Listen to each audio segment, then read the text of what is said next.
Hello नमस्कार दोस्तों, मेरा नाम है विक्रम शेखावत और आप हैं एमपी परीक्षा के चैनल पे।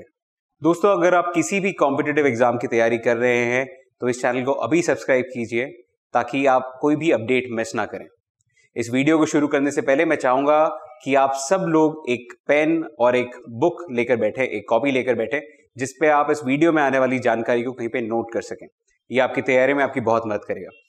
इस सेशन में दोस्तों हम डिस्कस करेंगे एमपीपीएससी जीएस से रिलेटेड क्वेश्चंस को, एनालाइज करेंगे 2018 एमपीपीएससी जीएस में क्या क्वेश्चंस पूछे गए थे और उनसे जुड़ते हुए या एक्सपेक्टेड संभावित प्रश्न एमपीपीएससी 2019 में कौन से हो सकते हैं। तो दोस्तों एमपीपीएससी 2018 में एमपीजीके में पहला सवाल पूछा गया था कि मध्य प्रदेश के राज्य पक्षी का नाम क्या है। इसका सही जवाब है पैराडाइज फ्लाईकैचर।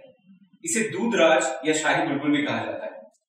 ये जो नाम का चयन हुआ था ये हुआ था 1 नवंबर 1981 को, जब रजत जयंती अवसर पर राजकीय अधिनियम 1981 के हिसाब से उस समय के चीफ मिनिस्टर श्री अर्जुन सिंह ने बोला था कि जितने भी स्टेट सिंबल्स हैं या राज्य चिन्ह हैं उन्हें डिसाइड किया जाएगा, जिसमें राज्य पक्षी का नाम डिसाइड हुआ था पैराडाइज फ्लाईकैचर का, राज्य पुष्प का नाम डिसाइड हुआ था व्हाइट लिली या जिसे मडोना के नाम से भी जानते हैं, राज्य पशु डिसाइड हुआ था बारहसिंगा, राज्य वृक्ष डिसाइड हुआ था द बैनियन ट्री या बरगद का पेड़, और राज्य मछली डिसाइड किया गया था महाशीर। दोस्तों इसके अलावा आपको ये पता होना चाहिए कि मध्य प्रदेश में 10 नेशनल पार्क्स हैं जो और किसी स्टेट की कंपैरिजन में काफी ज्यादा है। दोस्तों चलिए लेते हैं अपना दूसरा सवाल। सवाल ये पूछा गया था एमपीजीएस में कि वर्ष 2017 में मध्य प्रदेश से राज्यसभा सीट के लिए हुए उपचुनाव में कौन सी महिला को निर्वाचित किया गया था। इसका सही जवाब है संपतिया उइके।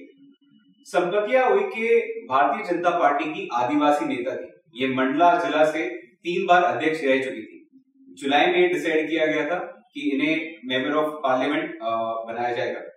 3 अगस्त 2017 में इनका निर्वाचन हुआ।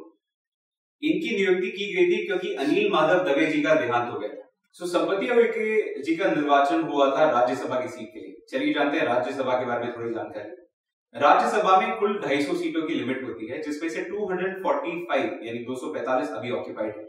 इसमें से 233 मेंबर जो सिलेक्ट होकर आते हैं वो आते हैं स्टेट असेंबली से। 12 जो है उन्हें नॉमिनेट और अपॉइंट किया जाता है प्रेसिडेंट द्वारा उनके कंट्रीब्यूशन के लिए आर्ट्स, साइंस, कल्चर और सोशल कॉजेज में। हर एमपी का जो कार्यकाल होता है वो 6 साल का होता है और राज्यसभा में 1/3 मेंबर्स हर 2 साल में रिटायर हो जाते हैं ताकि नए एमपीज आ सकें।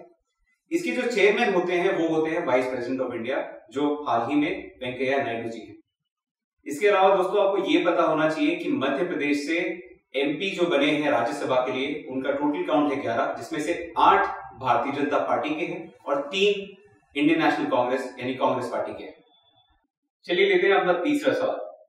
मध्य प्रदेश विधानसभा 2013 के इलेक्शन में कितनी महिलाएं निर्वाचित हुई थी। ये जो सवाल था इसका जवाब जानने से पहले हम समझते हैं कि उस इलेक्शन में हुआ क्या था। वो मध्य प्रदेश का 14वां यानी 14th विधानसभा इलेक्शन था, जिसमें भारतीय जनता पार्टी 165 सीटें जीती थी और कांग्रेस ने जीती थी 58 सीटें।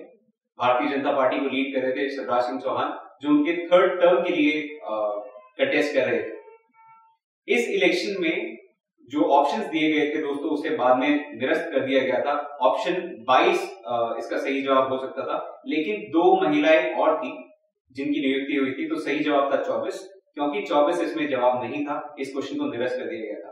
अब समझते हैं कि इससे जुड़ते हुए और क्या क्वेश्चन पूछे जा सकते हैं एमपीपीएससी 2019 में। तो दोस्तों हाल ही में हुआ है इलेक्शन, जिसके बारे में सारी जानकारी आपको होनी चाहिए ताकि आप किसी भी सवाल का जवाब दे सके इलेक्शन से जुड़ते हुए।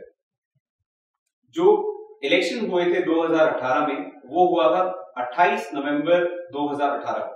इसके जो रिजल्ट्स आए थे वो आए थे दिसंबर 2018 को, जिसमें भारतीय जनता पार्टी ने 109 सीटें जीती थी और कांग्रेस ने 114 सीटें जीती थी। इसके अलावा बीएसपी को मिली थी 2 सीटें, एसपी को मिली थी 1 सीट और इंडिपेंडेंट कैंडिडेट से जीती थी 4 सीटें।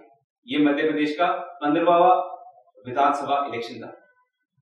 क्योंकि भारतीय जनता पार्टी 109 सीटों पे सिमट गई थी और वो इलेक्शन हार चुके थे, सरकार बनी है कांग्रेस की, जिनको सपोर्ट मिल गया था बीएसपी का और एसपी का, और जो 18वें चीफ मिनिस्टर बनाए गए हैं मध्य प्रदेश के उनका नाम है कमलनाथ। और इस इलेक्शन में 17 महिलाएं निर्वाचित हुई हैं, जिसमें से 9 भारतीय जनता पार्टी की हैं और 8 कांग्रेस पार्टी की हैं। चलिए लेते हैं अपना अगला सवाल। किस नरसंहार को मध्य प्रदेश का जलियांवाला बाग कांड कहा जाता है? इसका सही जवाब है चरण पादुका नरसंहार, जो हुआ था छतरपुर में। यह हुआ था 14 जनवरी 1931 में, जब जनरल फिशर ने अंधाधुंध गोलियां चलवा दी थी उर्मिल नदी के किनारे आए हुए सपोर्टर्स पे। ये जो सपोर्टर्स थे, ये थे स्वतंत्रता सेनानी पंडित राम सहाय तिवारी के, जो प्रोटेस्ट कर रहे थे भारत की आजादी के लिए, जो प्रोटेस्ट कर रहे थे कि उस समय अंग्रेजों ने काफी सारे टैक्सेस लगा दिए थे भारतीय जनता पर। इससे जुड़ता हुआ जो सवाल आ सकता है वो आ सकता है कि और बड़ा मैसेकर या और बड़ी ट्रेजेडी कहां हुई थी? तो ऐसी एक ट्रेजेडी हुई थी भोपाल गैस ट्रेजेडी, जिसमें 2 और 3 दिसंबर 1984 को गैस लीक हुई थी UCIL union carbide India limited के पेस्टिसाइड प्लांट पे। उस गैस लीकेज से तकरीबन 3787 यानी 3787 लोगों की मौत हो गई थी और 5 लाख से भी ज्यादा लोग उसमें अफेक्ट हुए थे। इसको दुनिया के one of the world's worst यानी दुनिया के सबसे खराब इंडस्ट्रियल डिजास्टर में गिना जाता है। चलिए लेते हैं हमारा अगला सवाल। कान्हा राष्ट्रीय उद्यान किस चीज के लिए प्रसिद्ध है? कान्हा नेशनल पार्क किस चीज के लिए फेमस है? इसका सही जवाब है टाइगर्स के लिए। इससे जुड़े हुए और जो सवाल आ सकते हैं वो आ सकते हैं बाकी के 10 नेशनल पार्क से। आपको ये पता होना चाहिए कि मध्य प्रदेश में टोटल 10 नेशनल पार्क्स हैं, जो और स्टेट्स की कंपैरिजन में काफी ज्यादा हैं। अभी चलिए एक एक करके हर नेशनल पार्क को स्टडी करते हैं। पहला था कान्हा नेशनल पार्क।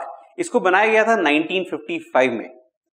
ये मध्य प्रदेश का लार्जेस्ट नेशनल पार्क है और ये मंडला से नजदीक है और बालाघाट से तकरीबन 80 किलोमीटर की दूरी पे है।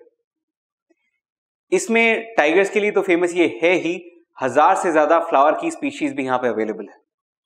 दूसरा जो पार्क है वो है Bandhavgarh national park. Bandhavgarh national park बनाया गया था 1968 में और ये आता है उमरिया डिस्ट्रिक्ट में। ये मध्य प्रदेश का दूसरा सबसे बड़ा नेशनल पार्क है और इसका बिगेस्ट अट्रैक्शन है पैंथेरस टिग्रिस टाइगर। यहां पे सबसे ज्यादा नंबर ऑफ बंगाल टाइगर्स भी पाए जाते हैं। इसके अलावा ये 1336 एंडेमिक प्लांट्स के लिए भी फेमस है।